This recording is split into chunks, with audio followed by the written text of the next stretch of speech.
ya aproveché. Luis se nos acompañó con su ministerio de música pidiendo la presencia del Espíritu Santo y también la oración de Margarita. Quiero darle las gracias por estar aquí compartiendo con nosotros la oportunidad de este discipulado que el Señor nos permitió dar. Anoche yo pensaba cómo comenzar, por dónde comenzar. Y yo creo, para mí, la mejor manera de comenzar fue por María. Porque María es la elegida de Dios, pero gracias al sí de María, hoy podemos vivir la historia como la estamos viviendo. Entonces comencemos con María, la bonita del cielo, la llena de gracia. María es la elegida de Dios para que se diera paso a venir a Jesús que vino a salvarnos. Pero para que María diera ese sí, fue necesario que pasaran muchas cosas, había grandes consecuencias. Dios en su libre albedrío nos da la oportunidad de decir, corta, yo no lo edito ahora. Ese solito se puede arreglar así. María, la bonita del cielo, la llena de gracia. María es la elegida de Dios, pero María tenía que dar ese sí, porque nosotros gozamos de un libre albedrío. Y María le dio ese sí al Señor. Pero ese sí al Señor traía serias consecuencias para ellos. No tenemos el tiempo para ver las citas bíblicas, pero vamos a hacer un recuento histórico de lo que aconteció en ese momento para analizar qué consecuencias traía el sí de María. En el momento de la anunciación, cuando el ángel se viene donde María y le da el mensaje del Señor, María estaba casada con José. María debía ser una niña entre los 15 y los 17 años de edad. El sí de María. María no vivía aún con José. María no conocía varón, dice la Escritura textualmente. Este sí era explicarle primero a José cómo ella concebía un hijo sin estar viviendo con él, sin conocer a un varón.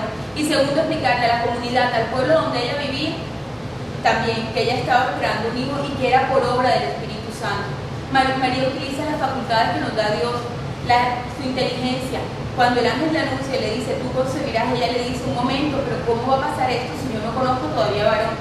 Y el ángel le explica, el Espíritu Santo vendrá sobre ti. Es compleja la situación poderle explicar a José y al pueblo que iba a concebir a Jesús por obra del Espíritu Santo. La consecuencia de esto era que a María el pueblo la podía lapidar, es decir, ellos hacían unos huecos y las enterraban y las mataban a pedradas. Ese era el costo del sí de María, era dar su vida hasta el extremo. Y aún así, María decide decir sí al Señor. María decide creerle al Señor. Y gracias a ese sí de María, gracias a morir a sus miedos, gracias a esa relación, a esa interiorización que tenía María de Dios, fue capaz de morir ella misma y decir sí al Señor creyéndole a Él. Nosotros servidores, nosotros hermanos que queremos seguir a Dios, me pregunto, en este seguimiento en el que ya estamos, ¿a cuántas cosas más tenemos que morir nosotros, en comunidad, en nuestra vida individual, para seguir a Jesús en libertad, para dejar que la presencia del Espíritu obre libremente en nosotros? Y todavía estamos aferrados a esas cosas. Segundo lugar, la visitación. Después de que uno tiene un encuentro con Jesús, después de que María ya va embarazada de Dios, está llena del Espíritu Santo, comprende que su primer lugar de misión está en la familia. Y María se desplaza hacia Eicarén, donde está su prima Isabel. Recordemos que su prima Isabel estaba casada con Zaqueo, los padres de Juan el Bautista. Estaban en su ancianidad, estaba casada con Zacarías, los padres de Juan el Bautista. Y ella llega y los visita, los lleva el Espíritu Santo, lleva la presencia de Dios a ellos, que estaban marginados, que estaban relegados de la sociedad. Porque para los judíos, aquel que no podía tener descendencia era considerado un maldito. Y ellos no habían podido tener descendencia, familia. Y María va a ellos, llega a su necesidad, se desplaza. Para María no es fácil desplazarse. María está en Nazaret, de donde ella es, y se tiene que desplazar hacia la región montañosa de Judea a llevar la presencia de Dios. Y tiene que pasar muchos inconvenientes para llegar hasta su familia a anunciar el mensaje de Dios. Ese es el segundo lugar de misión que visita María. El tercer lugar de María. Llega el nacimiento de Jesús. En este momento, María y José tienen que desplazarse hacia Belén, ciudad de José, para un censo. Cuando llegan allá, le llega el momento a María de dar a luz. María llega y toca la puerta a los familiares de José y son despreciados, no los acogen, no los albergan. ¿Cuántos de nosotros vamos a llevar el mensaje de Jesús y nos cierran también la puerta? Eso mismo experimentó María. Pero ¿qué hizo María? Como ejemplo de discípulo, asume su realidad, no le pone un problema a su esposo, asume lo que tiene. Con lo que tiene va a hacer que nazca la salvación. ¿Qué encuentra en un pesebre? Pensemos por un momento que es un pesebre, es un lugar donde hay suciedades, donde hay animales, malos olores. María es primeriza, es una niña joven y va a dar la luz ahí en medio de problemas de higiene. Ella asume su realidad junto con su esposo José en familia a que nazca la salvación. Y como sabemos la prueba de que María convierte ese pesebre, ese lugar putrefacto en un lugar de salvación. Vienen los reyes magos, los bien llamados sabios de Oriente, y los pastores, aquellos que la sociedad no quería y que el ángel les anuncia que están haciendo la salvación, y se acercan allá a ese pesebre a contemplar la salvación para ellos y para sus vidas. Y viene el nacimiento de Jesús, y como no podemos contar toda su vida por el tiempo que tenemos, ya Jesús, vamos a ver cuando hablamos de Jesús, ¿qué se nos viene a la mente cuando hablamos de Jesús? Al decir Jesús, se viene a mi mente el reinado de Dios, el reinado de los cielos. Y quiero hacer una aclaración entre el reinado de Dios y el reinado de los cielos. Quiere decir lo mismo. Lo que pasa es que Mateo se refiere al reinado de los cielos, porque para los judíos, utilizar tantas veces la palabra Dios se podía formar una herejía. Profanar. Ya. El nombre de Dios. Para no profanar el nombre de Dios, con repetirlo tantas veces, le ponen el cielo, que es el lugar teológico donde se encuentra Dios. Entonces es exactamente lo mismo. Entonces hablar de Jesús es hablar del reino de Dios. Jesús con su vida asume el reino de Dios. Jesús hace presente el reino de Dios en su vida, porque Jesús está en constante comunión con el Padre, está en constante comunión con Él. Por eso en la cita bíblica siempre vemos que dice, y Jesús se levanta muy de madrugada y se retira a orar con el Padre. Jesús se aparta y se va a orar. Jesús siempre mantenía contacto con el Padre. Jesús siempre estaba en unidad con el Padre. Gracias a esta unidad Jesús puede hacer presente el reino de los cielos en su vida.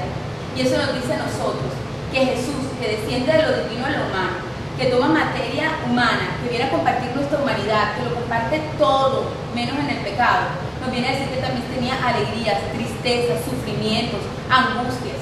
Y aún así, esta es la prueba para ti y a mí de salir en victoria, que sí podemos asumir el reino de los cielos.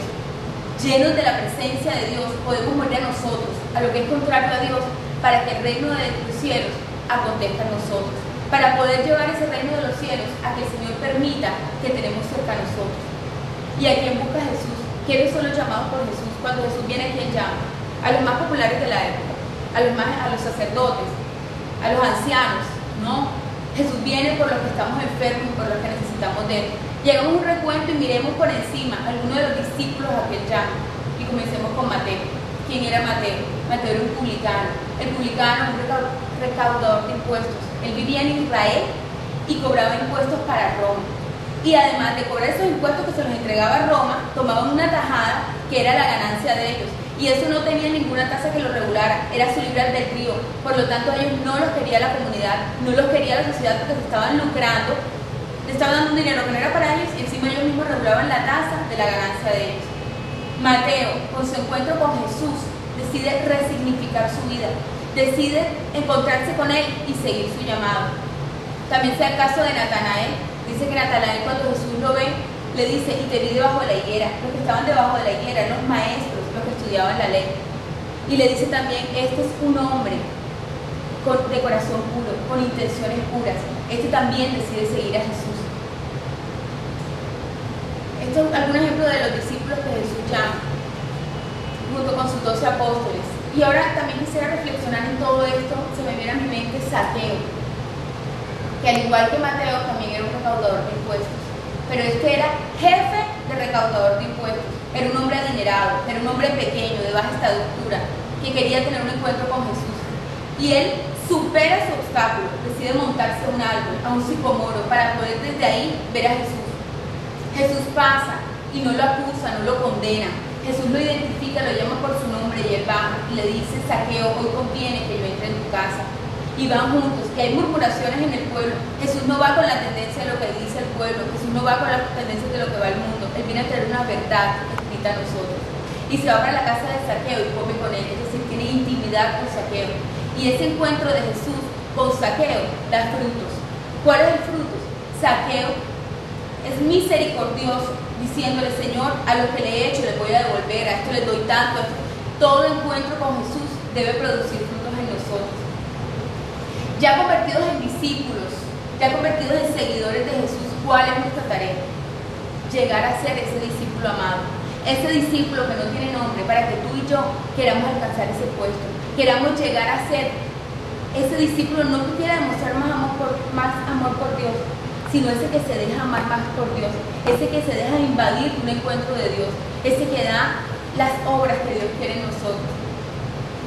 Y ese discípulo amado es aquel que es capaz de decirle sí al Señor a pesar de adversidades, que es capaz de llegar a las necesidades de un hermano, que es capaz de compartirla con Dios, que es capaz de acompañarlo en sus necesidades. Ese discípulo amado es aquel que permanece en la cruz, de pie, junto a María, aún creyendo.